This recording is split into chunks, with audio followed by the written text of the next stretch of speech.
Wait, she's the mechanic? One engineer laughs, another smirks. Hope she knows which end of the wrench to hold. Layla says nothing. Mr. Harrington chuckles. Well, Miss Carter, impress us or confirm our expectations. Layla grips the tool, eyes locked on the engine. Then watch closely. A crowd watches in complete silence. Grease stains Layla's fingertips. Sweat slides slowly down her cheek. She doesn't blink, doesn't breathe.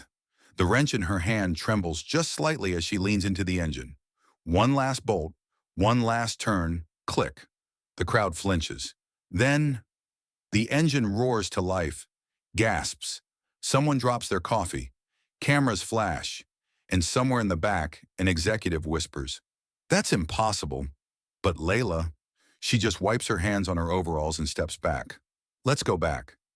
It started in a tiny garage tucked behind a dusty gas station on the edge of a small Midwest town. No sign, no AC, just the constant clang of tools and the rich smell of oil and metal. That was Layla's world.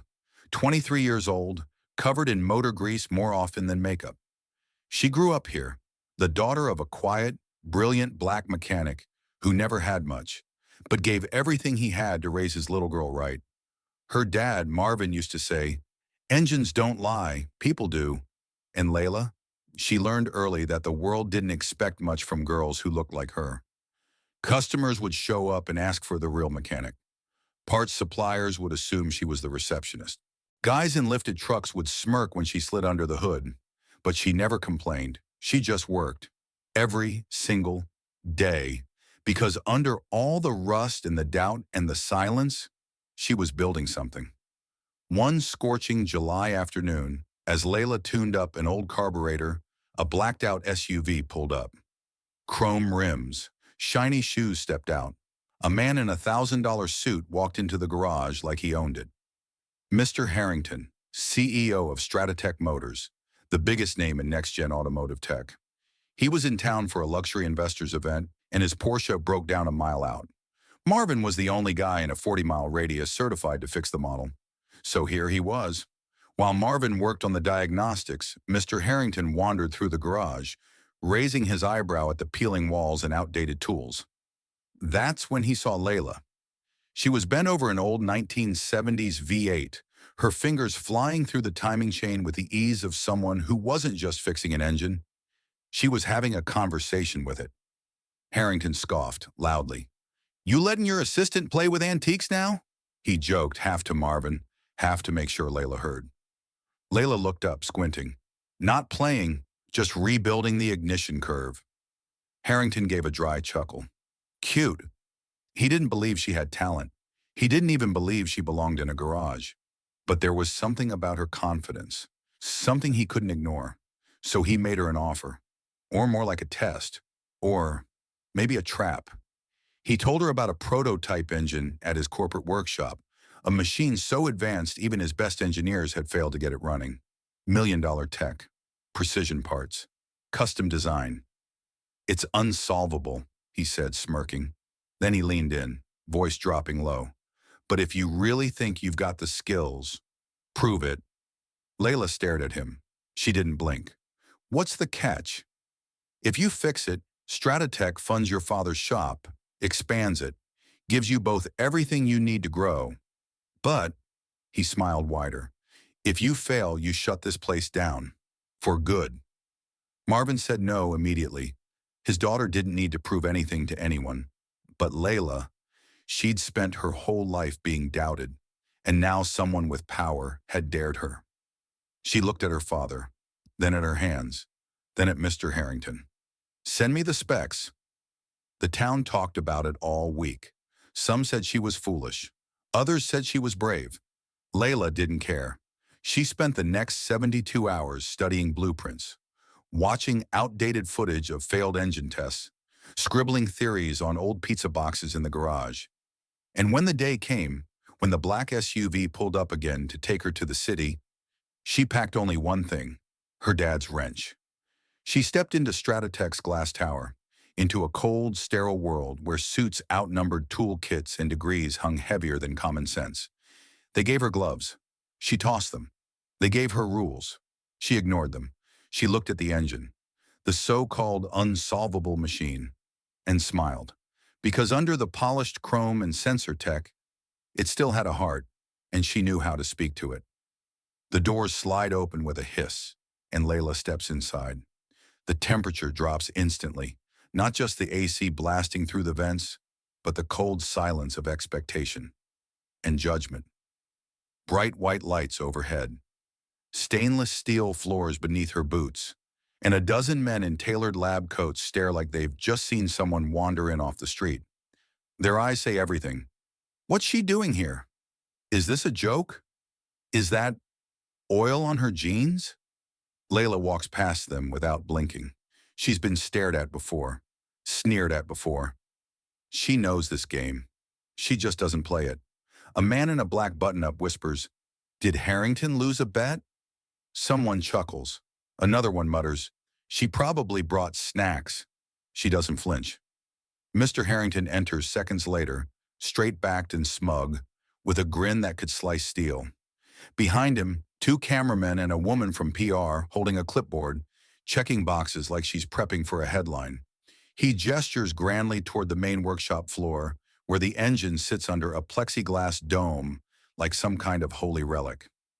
"This," he announces, turning toward the cameras, "is the engine that will revolutionize transport, and the young woman standing beside me claims she can fix it." Layla opens her mouth to correct him. She never said claims, but he keeps talking. She has no formal training, no degree, just passion. He says passion the way someone might say delusion. The engineers exchange smug glances. One of them, Eric, an MIT grad with a $1,000 watch and a six-figure ego, leans over and mutters, "Let's see what YouTube University teaches her." Layla steps forward, letting her bag fall to the floor with a quiet thud. The engine hums faintly, dead but not silent. It's massive, angular, sleek, covered in digital overlays and diagnostic ports. Wires snake around it like vines on a machine that's trying too hard to look intelligent. The others see complexity. She sees clutter. She walks around it once, slowly. Fingers hover over the control panel, but she doesn't touch anything yet. One of the engineers, clearly irritated, says, "It's a closed-loop hybrid core with adaptive torque rebalancing. The intake's misaligned by 0.3 microns. We've already tried 8 recalibrations." She turns to him. "And what if the intake's not the problem?" He blinks. "It is the problem." She smiles slightly. "You sure?" That quiets the room for a second. Layla kneels next to the base of the engine. She pulls out a small light from her back pocket, cheap, scratched, clearly from her dad's garage, and shines it along the edge of the support housing. Her brows furrow. There's a dent, barely visible, not on the digital scans, not in any of the simulations, but she sees it. More importantly, she feels it. A vibration, subtle, constant, wrong. The machine isn't broken. It's out of tune. She stands up. "Who installed the secondary housing unit?" she asks. The engineers frown. Eric answers, "It was laser fitted by automated rig. There's no way it's misaligned." Layla nods slowly, then pulls a small wrench from her bag. Everyone watches in disbelief. Mr. Harrington steps forward, suddenly nervous. "You're not planning to open it, are you? This prototype cost over $3 million. Layla doesn't look at him. "I'm planning to listen to it. Something you've all forgotten how to do." She opens the side panel, carefully, precisely, and the moment it clicks open, a soft, metallic hiss escapes. Several people flinch. Inside, the dampener coil is slightly off its mount. Not by much, but enough. Enough to throw everything else out of sync. Layla squints at it, then tilts her head. "You hear that?" she whispers, more to herself than anyone else. It's faint, like the offbeat thump of a heartbeat in the wrong rhythm. Everyone else hears nothing, just the hum of static. But Layla hears the engine breathing wrong. Mr. Harrington folds his arms, clearly losing patience. "Miss Carter, this is not some carburetor from your father's truck. You're dealing with AI-assisted dynamic calibration and 3-tiered ignition routing." Layla just grins. "Yeah, and all of that means nothing if your foundation's crooked." The room goes quiet again. The kind of quiet that feels like pressure. She wipes her hands on her jeans, then gestures toward the table of tools beside the diagnostic screen. May I? No one moves. Finally, the PR woman nods. Layla walks to the table, grabs a torque spanner, heavier than what she's used to, and returns to the machine. As she adjusts the coil, she hums softly, an old tune her dad used to sing when he rebuilt engines at night. The bolts shift, one by one. The dent flattens under calibrated pressure. She steps back. The camera clicks. Harrington clears his throat, but Layla doesn't look at them. She's looking at the engine, and for the first time in hours, it looks calm. She doesn't start it yet. She wants more time, needs to check the intake line, verify her instincts. But she knows one thing for sure. This engine wasn't broken. It was misunderstood. The door hisses shut behind her. Glass walls on all four sides. A sealed chamber. No noise from the outside. No distractions. Just her. A countdown timer overhead. 8 hours. The prototype engine sits in the center like some kind of sleeping beast. Layla exhales slowly. She's been in garages, barns, and roadside ditches, but never in anything like this. It's sterile, silent, too perfect. The room was designed to test machines. Today, it'll test her. She sets her bag down, unrolls a faded cloth filled with familiar tools, each one worn, scratched, and touched by 100 memories. As she picks up the smallest ratchet, her hand hesitates. Just for a second. What if you can't do this? The thought sneaks in like a shadow behind her eyes. What if they're right? What if you're just pretending? What if you turn that key and nothing happens? But then she hears her mother's voice. Not loud, not clear, but enough. That warm, Sunday afternoon voice. The kind that made you believe even your scraped knees had a purpose. Don't ever let them tell you you can't. Layla closes her eyes. She sees her mom at the kitchen sink, sleeves rolled up, humming something while the rain tapped the windows. People will doubt you before they know you, especially when you shine in places they think you don't belong. Her throat tightens. She turns back to the engine. She kneels, slowly, gently, as if greeting an old friend. Her fingers move automatically now, tracing lines of metal, reading the story the engine's trying to tell her. But this story's messy. Wires are routed wrong. Pressure gauges were calibrated by someone guessing, not thinking. She frowns. This doesn't feel like engineering error. This feels like sabotage. Her father's voice rises in her memory. Engines speak. You just gotta learn to listen. She leans in close to the housing unit. A faint tick. Rhythmic. Wrong. Not a manufacturing issue. Someone adjusted the vibration delay on purpose. Her jaw tightens. They didn't just expect her to fail. They rigged it. The timer blinks. 6 hours, 41 minutes. She pulls the engine diagram back onto the display, starts annotating in her head. Everything they thought was a defect wasn't. It was intentional noise, the kind that would confuse a standard diagnostic system. But she's not standard. She's her father's daughter. Flashback. Layla, maybe 10 years old, in the garage, barefoot, hands smeared with oil. Marvin hands her a socket wrench. Feel that? He says as she turns the bolt. That resistance? That's how you know the thread's off by a hair. She looks up, eyes wide. Engines talk? He grins. No, baby girl. They sing. You just gotta learn the tune. Back in the glass room, Layla hums under her breath. Same song, same tune. As she adjusts the cooling sequence and reroutes 3 wires through the intake bypass, the engine's hum starts to change, like a note moving into harmony. But it's not over, not even close. She opens the secondary panel. The cooling conduit's pressure is dangerously misaligned. If she hadn't checked it, the whole thing would have overheated the moment she fired it up. She whispers, "Someone really wanted me to crash and burn?" The question isn't if it was sabotage, it's who. She wipes her forehead.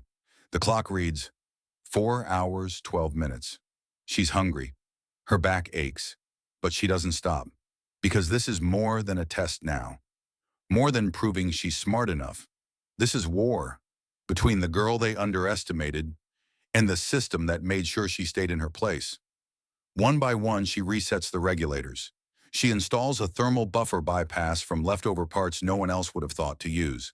Her hands remember what her mind still doubts. Every bolt she tightens is a memory. Her mom's hands making cornbread on Sunday. Her dad laughing at her first oil change on a tricycle. The night she fixed the mayor's truck in a thunderstorm with only duct tape and willpower. Every scar on her knuckles is a chapter. And this machine, this is her book. The clock ticks down. 3 hours, 2, 90 minutes. Then she notices something else. The data monitor flickers. Just once. Then again. Someone's watching her feed. And not just watching, interfering. A diagnostic reroute gets overridden. Her data vanishes for a split second. She narrows her eyes and whispers, "I see you." Layla manually disconnects from the digital assistant module and pulls an old analog voltmeter from her bag. No more AI, no more predictive scans. Just her, the metal, and the hum. 1 hour left. The engine is steady, alive. But it's not done yet. The final test will be ignition. And if they've tampered with that, it could all go up in smoke. She breathes out, wipes her hands one last time, and stands up. Her hands are trembling, not from fear, from readiness. 30 minutes left. The engine hums like it's holding its breath. Layla stands still, eyes narrowed at the data console. Something's off. Not with the machine. Not anymore. She's rerouted every faulty cable, realigned every torque anchor, double-checked every flow line. Mechanically, it's perfect. But something's still wrong. The readings don't make sense. The fuel response curve is delayed. The ignition input is lagging by 2 milliseconds, an eternity for this system. She scrolls through the code logs, and then she sees it, a hidden subroutine, buried inside the ignition protocol. Line 1472. It's not part of the original blueprint. It doesn't control performance. It's a kill switch. Her pulse spikes. She reads it again, slower this time. If the engine reaches ignition readiness, the system reroutes a loop, forces a compression spike, and shuts it down before it ever fires. And worse, it logs the error under user failure. They built the failure into the code. It didn't matter how perfectly she rebuilt the engine. It was programmed to sabotage her.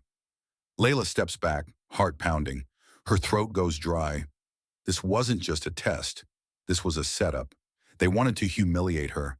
Let her pour her soul into something, only to rip the rug out at the end. And Harrington? He planned to smile and say, "Nice try." Then quietly take her father's garage. She looks up at the camera in the corner of the room. "Really?" she whispers. "This is how you play?"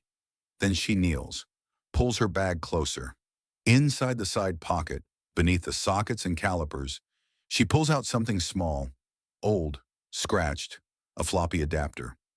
She plugs it into the auxiliary port, barely compatible, and opens a decades-old diagnostic software her dad taught her to use when she was 16.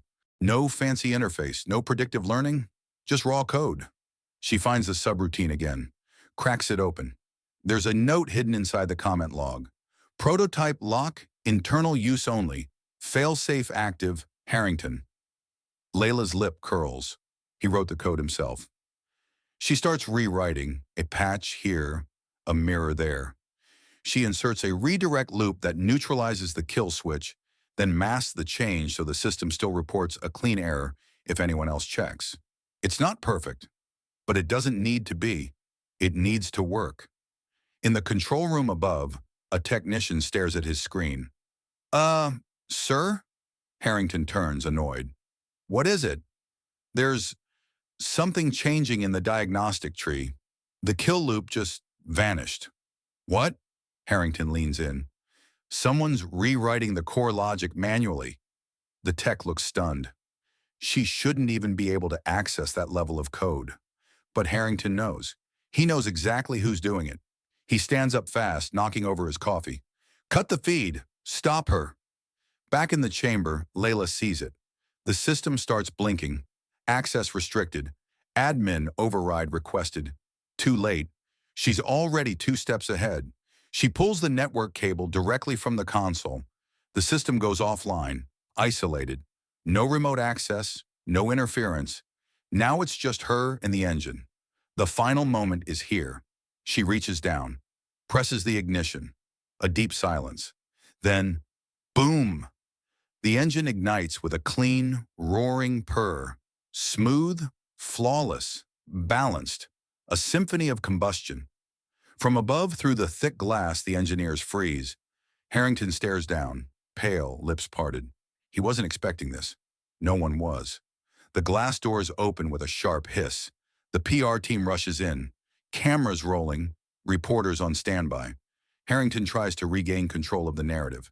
Well, that was surprising, he says with a fake laugh, stepping toward her. Layla doesn't smile. She looks at him, steady, calm, and says, "You built it to fail." The room goes silent. She continues. Line 1472, kill loop. Your signature was on it. Gasps. Engineers glance at each other. A couple instinctively take a step back from Harrington. He stammers, that was a security failsafe. Standard in experimental engines." "No," Layla says. "That was sabotage." She holds up the adapter, still plugged into the console. "And I rewrote it. The old way. With tools your team forgot even existed." One of the senior engineers mutters under his breath, "She didn't just fix it, she saved it." Another nods. "That was brilliant." Now the room looks different. No more smirks, no more sneers. Just respect. Earned. The kind you can't fake. The kind that only comes when someone bets against you and loses. Layla doesn't wait for Harrington to respond. She walks past him, past the cameras, past the blinking lights, back to her old bag, back to her tools. She slings it over her shoulder, turns once, looks Harrington in the eye. "Next time you build a trap, don't underestimate the person you're trapping." And with that, she walks out, head high, hands steady. The sound of the engine still echoing in the chamber behind her. She turns the key. For a heartbeat, nothing happens. Not a sound. No hum, no click, no spark. Just silence. And the weight of 1,000 eyes. The engineers lean forward. Cameras zoom in. Mr. Harrington tightens his jaw. Then, the engine roars to life. Not just a start, a symphony. Perfect combustion, zero lag. Every piston hitting rhythm like it was born to do so. It's clean, strong, flawless. For a moment, no one moves. Then the sound settles into a steady purr, and a wave of realization sweeps across the room. She did it. The same engineers who whispered behind her back now start clapping. 1, then 2. Then the whole floor erupts into applause. It's not polite. It's not scripted. It's real. Genuine, stunned respect. One of them, the guy from MIT, Eric, shakes his head and murmurs, "She saw what none of us could." Another one says, "She didn't just fix it, she understood it." Mr. Harrington steps forward slowly. His smile is tight, his pride bruised, but his PR instincts still kicking. He clears his throat. "Well, that was impressive," he says. Layla doesn't reply. He continues, "You've proven something no one else has. You outthought my top engineers and beat a machine designed to test the best. And," he hesitates, "I'd like to offer you a position. Senior developer, 6 figures, full benefits." The room quiets. All eyes on her. Layla doesn't hesitate. She looks him dead in the eyes. "No thanks. I work for the people who believed in me when no one else did." The words hit harder than any rejection email ever could, because they are not just about him. They're about everyone who ever looked past her, over her, or right through her. Everyone who saw her hands and assumed they were dirty, not skilled. Everyone who saw her skin and forgot to see the mind behind it. Outside, the sun is starting to set. Layla walks out of that glass building and into the light like she's shedding something heavy. The city buzzes around her, but her mind is calm. Her phone vibrates. Unknown number. She answers. "Miss Carter?" the voice says. "This is Channel 8 News. We just heard what happened at Stratotech. Is it true you rebuilt their prototype engine from scratch? Before she can reply, another call comes in, and another. Local news, tech blogs, auto podcasts. One outlet's already calling it the girl who beat the machine. By the time she gets back to the garage, Marvin's outside with a rag in one hand and a grin he hasn't worn in years. He doesn't say anything. He just opens his arms. She walks into the hug like she's 6 years old again. Later that night, the shop is quiet, but not empty. A line of cars is parked along the road.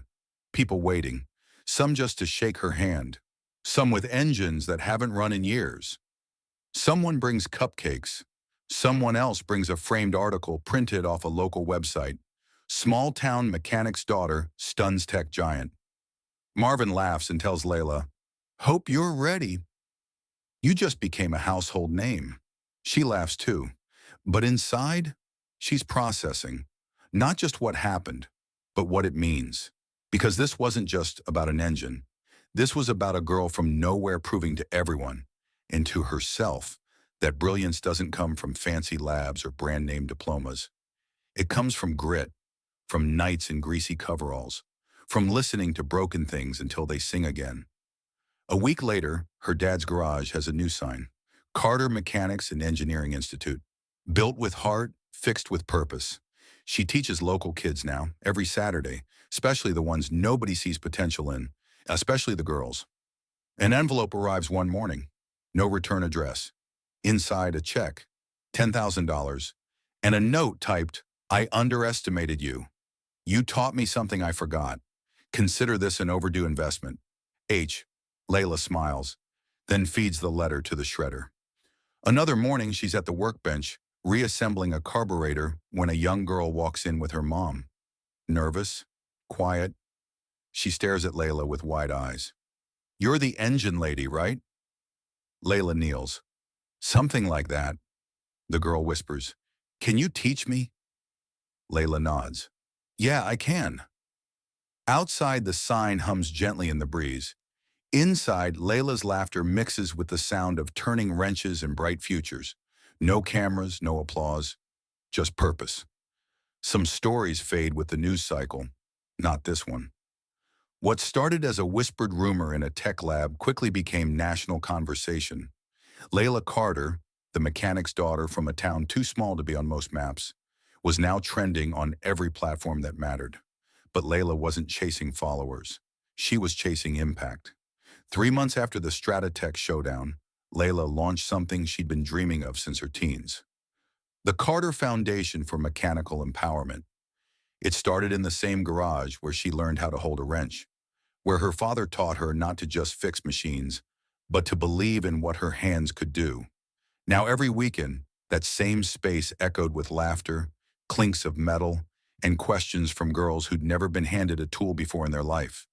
Girls who were told to sit still. Girls who were called too quiet, too loud, too much, or not enough. Girls who now wore safety goggles and left class with grease under their fingernails and pride in their chest. The foundation grew fast, not because it had money, but because it had meaning. One morning, Layla opened a weathered manila envelope. Inside were 18 crayon-colored letters from a class in Birmingham, Alabama. One read, "Miss Layla, I didn't know girls could fix engines, but now I want to." Another simply said, "You gave me hope," Layla cried, quietly, then read every single letter twice. She hired her first instructor, a retired black female mechanic named Tanya, who'd been laid off from her job after 22 years and told she was too old to keep up. Layla smiled when she heard that. "Good," she said. "Means you've seen things none of us have. You're hired." As news spread, parts suppliers reached out. Tool companies sent donations. Even a few automakers, not Stratotech, offered partnerships. One day, a quiet envelope arrived. No fanfare, no letterhead, just a check made out to the Carter Foundation. $100,000, signed only H. Layla stared at it, folded it, deposited it without a word. She never thanked Harrington. Not out of pride, but because she knew that donation was his apology and some apologies are best accepted without reopening the wound. National publications began calling her work a movement. They ran headlines like, "Small-town mechanic redefines STEM access, from the garage to greatness." Layla Carter's legacy begins. But Layla wasn't thinking about headlines. She was thinking about impact, about the girl in Brooklyn who emailed her a video of the electric go-kart she built out of scrap parts, about the shy student in Oakland who fixed a lawnmower and started her own yard service, about the sisters in Detroit who repaired their mom's minivan using only a socket wrench and YouTube, and said they were going to major in engineering. One day, Layla was asked to speak at a STEM conference in DC ballroom. Suits, spotlights. She stood at the podium in the same dusty work boots she wore back at the garage and said this: "When I was a kid, nobody expected much from me, not because I wasn't capable, but because no one ever showed me what was possible. Now, I get to be the person I needed back then." This isn't just about engines. It's about doors, opening them for the next girl who's being told she doesn't belong. That speech, it was shared more than 3 million times in 2 weeks. Teachers played it in classrooms. Mothers posted it on Facebook. Even corporate executives, quietly, discreetly, shared it in internal memos titled, "What Inclusion Really Looks Like." Back home, the garage still stood, now painted, expanded, its walls filled with photos, girls holding wrenches, smiling with grease on their cheeks. Above the workbench, framed in glass, was a hand-drawn blueprint of the Stratotech engine. Next to it, a note from Marvin. "You didn't just fix it, baby. You rewrote the rules." Layla still showed up every Saturday, still rolled up her sleeves, still taught like everything depended on it. Because to her, it did. She no longer needed recognition. She had something better: legacy, not the kind built on wealth or titles, but on impact, empowerment, and truth. And in the quiet moments, when the tools were put away and the kids had gone home, Layla would sit on the back steps of the garage, watch the sky turn orange, feel the wind shift. Sometimes she'd hear her mother's voice, other times her father's laugh. But mostly, she'd just sit with that rarest of feelings: peace, the kind that comes not when you win a battle, but when you change the world that created it. The garage is quiet now. The tools are lined up. The floors are swept. A no-entry, girls at work sign hangs proudly on the front door. The sun has dipped low behind the hills, painting the sky with streaks of golden fire. There's a softness to the silence, a kind that only shows up after something meaningful has been done. Layla stands in front of the old pickup truck her father once rebuilt from scrap. It doesn't run anymore, doesn't need to. It's a memory now, a monument. She brushes her hand along the hood, feels the chipped paint, the rust under her fingertips. It reminds her of how things age, not always beautifully, but honestly. That night she drives alone. The road winds past fields, old barns, half-forgotten signs pointing to places no one visits anymore. She pulls over at a small cemetery, tucked behind a church that hasn't had a full Sunday in years. The headlights wash over the gate. She parks, steps out, walks slowly toward the third row. Second stone from the end. Her mother's name carved in granite. Simple. No flourish, no quote, just a name. And the years she lived. But Layla knows that stone holds more than a name. It holds a promise. One she made when she was just a girl with scraped knees and a socket wrench too big for her hand. She kneels, pulls her hoodie tighter against the wind, then leans in, close enough that her breath fogs the stone. "I did it, Mom." She closes her eyes. For a moment, there's no pressure, no noise, no need to prove anything to anyone. Just the rhythm of her heart and the knowledge that she kept her word. There's something people forget. They forget that brilliance doesn't always wear a lab coat. Sometimes it wears coveralls stained with oil and time. Sometimes it lives in places without Wi-Fi, without resources, without someone to say, "You belong." And still it finds a way. Layla Carter didn't just win a challenge. She didn't just beat a machine. She cracked open a door that had been closed for too long and held it open for others to walk through. Her story reminds us, never judge someone by what they look like in coveralls. Brilliance comes in all shades. Skill has no color. Genius doesn't come with a dress code. And opportunity, it should belong to everyone. So if you've ever been underestimated or told you don't belong, share your story. There's power in being heard. And if you believe in standing up for what's right, hit that like button. Not just for Layla, but for every kid who's waiting for someone to believe in them first. Because when we lift each other up, the world changes. One bolt, one voice, one impossible engine at a time.